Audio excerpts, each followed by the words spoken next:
Joint support.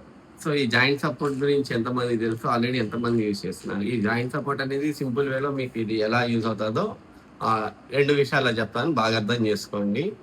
మనం యూజువల్‌గా doors కానివ్వండి, షట్టర్స్ కానివ్వండి, మనం ఓపెన్ చేసినప్పుడు, షట్టర్ ఏసినప్పుడు సౌండ్ వస్తా ఉంటది. సో, ఎక్కువ నాయిస్ అవుతా ఉంటది. రీజన్ ఎందుకంటే దాంట్లో గ్రీస్ అనేది ఉండదు. మనం ఆ డోర్ కూడా ఓపెన్ చేసినప్పుడు స్టక్ అయినప్పుడు లేదా తుప్పు పట్టినప్పుడు మనకి సౌండ్ ఎక్కువ వస్తది కదా! అవునా గదా! షట్టర్ ఏసినప్పుడు కూడా మనకి తుప్పు అంటే డ్రై అయిపోయినప్పుడు, తుప్పు పట్టినప్పుడు అవుతది గదా! సేమ్ అలాగే మన జాయింట్స్ కూడా అనేది మన బాడీలో కార్టిలైజర్ అంటామనమాట. ఇది తగ్గినప్పుడు ఎప్పుడైతే తగ్గుతాదో మనకి అక్కడి నుంచి పెయిన్ స్టార్ట్ అవుతది. జాయింట్స్ కదా ఎస్పెషల్లీ.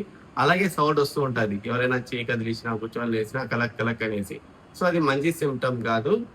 మీరు అలాంటప్పుడు ఈ జాయింట్ సపోర్ట్ యూజ్ చేయండి. మీకు కార్టిలైజర్ అనేది సపోర్ట్ చేస్తది. దీని బేసిక్ ఇన్ఫర్మేషన్ అనేది నేను ఫోటో కింద పెడుతున్నాను. ఒకసారి చూడండి. దీన్ని గూగుల్ సెర్చ్ చేయండి. మీకు దీని గురించి ఇన్ఫర్మేషన్ తెలుస్తది. అసలు ఇది ఏ ఫార్ములాతో వస్తుంది? అసలు ఈ కార్టిలైజర్ అంటే ఏంది? మనం దీన్ని ఎందుకు యూజ్ చేయాలి? అసలు జాయింట్స్‌కి అనేది మనం గ్రీస్ లాగా ఇది ఎందుకు యూజ్ అవుతది అనేసి కూడా మీకొస్తది. దీంట్లో ఇంకా మీకు మోర్ ఇన్ఫర్మేషన్ కావాలంటే నాకు కామెంట్ చేయండి. డెఫినిట్‌గా నేను ఇంకో వీడియో తీసి అప్‌లోడ్ చేసేదని ట్రై చేస్తా. Thank you.